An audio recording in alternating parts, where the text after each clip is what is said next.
welcome. This is Kathleen, and this is Let's Talk, giving you some alternative facts, honey.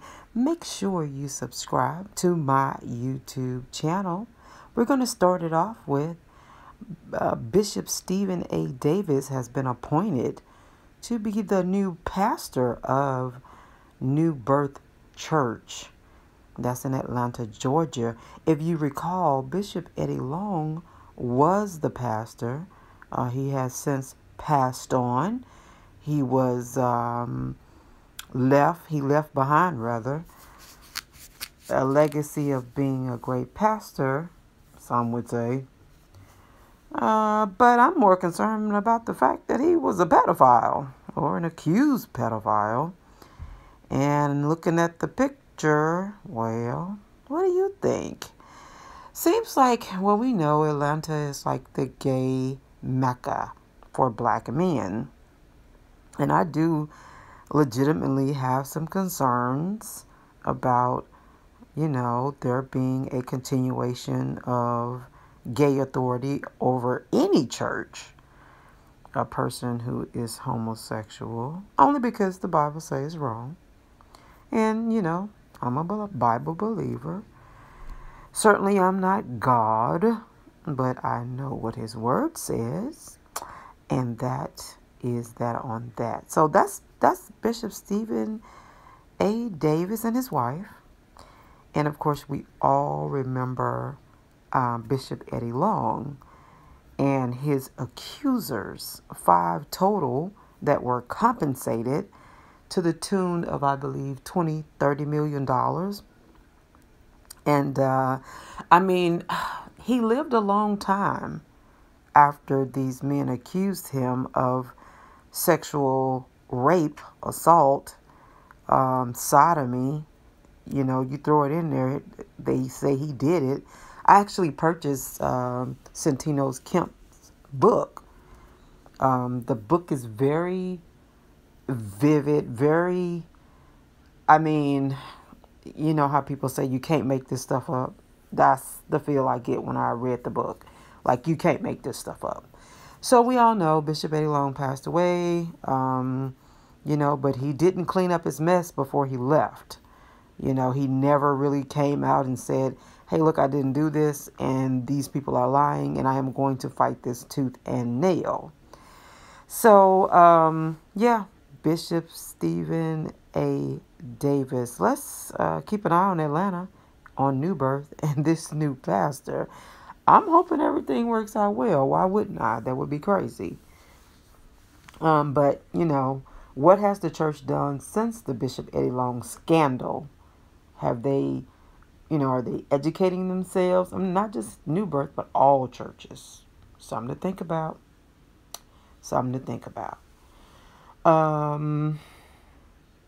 What about this Donald Trump? Can they start the impeachment process already? This guy tweets, Pocahontas is now the face of your party. Really?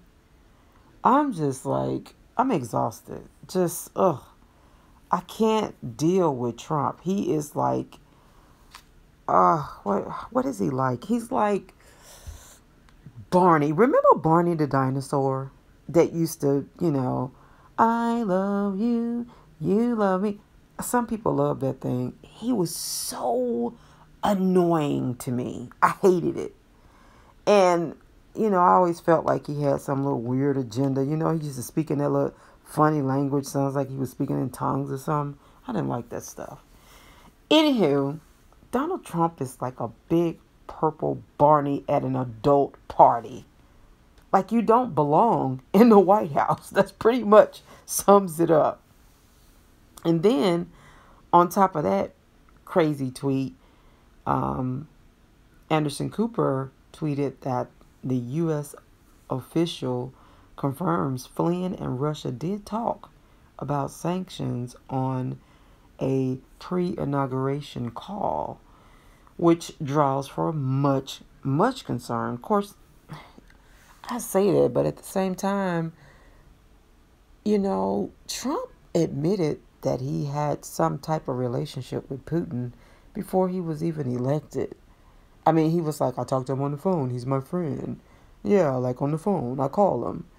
So how are we surprised that he has a relationship with Putin?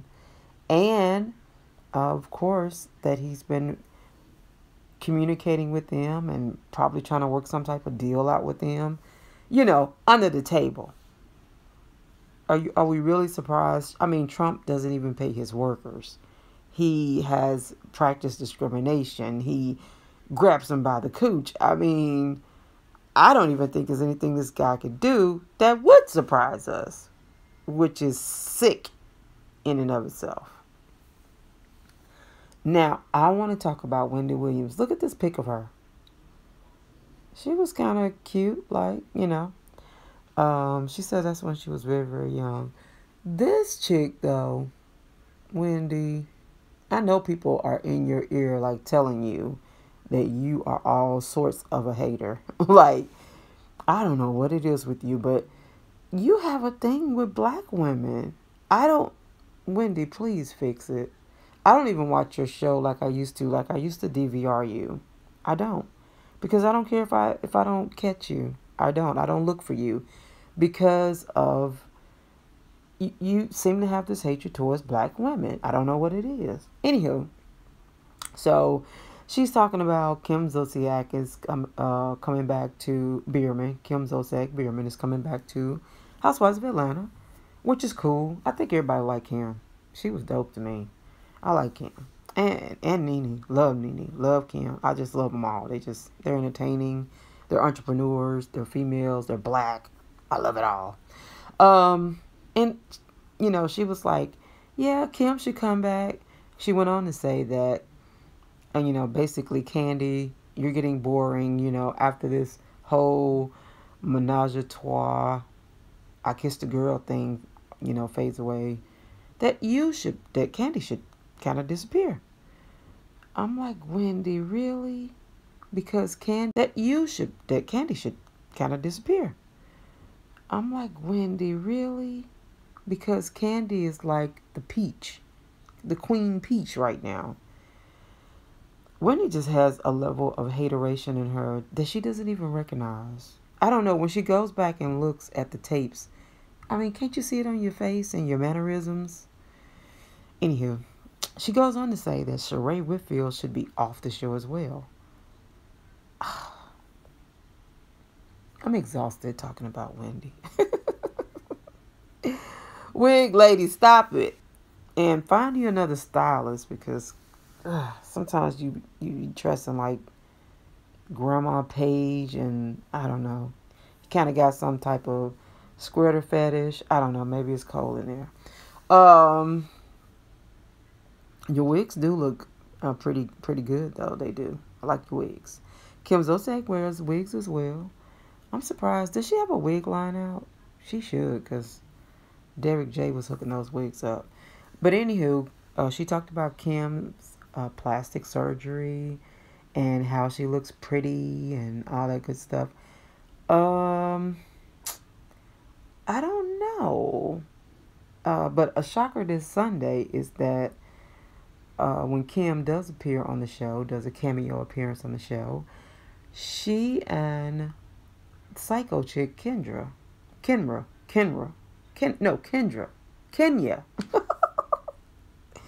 Her and Psycho chick are going to have like this little beef or whatever. And I apologize for my voice. I have this thing, every time I go out in the cold, I just get this crazy deep voice. Sorry, guys. But at any rate, she and Kenya go at it, and I love Kim. She is like ready. She stay on ready. Kim, stay on ready. Kim like, look, I got my skincare line. I think she has a wig line. I'm not sure. She got some other things going on. I think she has some lotions or something, whatever. Kim like, look, I'm not bothered. I still got Tardy for the party going on. I hope she gave Candy like $1 million or something to compensate her for all that. But anywho, crazy. Go Kim. I like you. I'm glad you're back on the show. Next up, I don't know if you guys saw this crazy, stupid, silly parody, but it's Oh my God. What's the name of that song? Tonight we're gonna make a little paradise. I think there's a way come to I don't know the words. Don't look any further. Is that what it is? I think that's it. Anyway, this dude is like for real singing this song. It looks like an old VH1 video or something. And then these white people, this white couple like spoofed it. It's hilarious. So find it somewhere on Facebook. If you need a good laugh, that will make you laugh. It's hilarious. And major love to Charlemagne the God. Now, he is one of the hosts of The Breakfast Club. So I don't know if you've ever watched The Breakfast Club, but I watch it on YouTube. And he has all different, they have different guests on the show. But anyway, I ran across one of his tweets where he was supporting One United Bank. If you don't know, there's a black movement going on where we are opening accounts with One United Bank. I think the website is oneunitedbank.com. It could be .org. I'm not sure. You definitely want to make sure you're opening up the account with the right bank. So look for that. You see that yellow symbol up there? Look for that. And just make sure you're on the right website. It's black owned. So you just want to make sure you can open up a checking, a savings. They have different kinds of checking account. I think they offer a credit card. So yeah, bank black. The next funniest thing on the planet is Rosie O'Donnell. Rosie O'Donnell is doing Saturday Night Live as Bannon. Does she not look exactly like Bannon? I mean, she could be his twin lesbian sister. Sorry. But look at the hair and the jacket, and oh my God, it's insanity. Is that not insanity? I cannot wait. If it's Melissa playing Sean Spicer and Alec Baldwin is playing Donald Trump and Rosie O'Donnell as Bannon one night, that's insanity. I can't wait. And what about Betsy Devos? She is the head of education, or the secretary of education, or the head of education that Trump appointed. She has no background in education. She's never been a teacher, an administrator. I mean, she doesn't even own, well, I don't know what she owns, but no affiliation or association with public schools whatsoever. And of course, this is Donald Trump's choice. She's his choice, of course, because, well, she's a billionaire. And who billionaires hang with billionaires? So he chose her. She's that chick at this point. And so it's like, oh my God. She goes to the school. I don't know if I'm assuming it was a planned visit. They knew she was coming. Somebody did. And protesters are there. And the protesters block the entryway. So that's hilarious. As you can see, she's being escorted back to her car. I wish somebody would have escorted her out of the position that she ended up with, because clearly she's not qualified. And people say, well, what's the big deal? The big deal is private schools are owned by investors, right? And so if you're owned by an investor, you have to think about how investors think. Investors think, how can we make more money? Not necessarily how can we provide the best education for the children, and provide it in a way where we're serving the children the best opportunities for growth. Investors look at numbers. They want to know, how much does it take to make more money?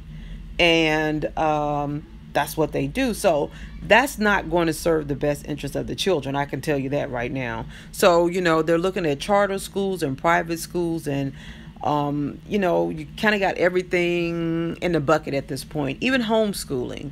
So I guess we need to kind of visit all of those areas and monitor this situation to make sure she doesn't end up corrupting the educational system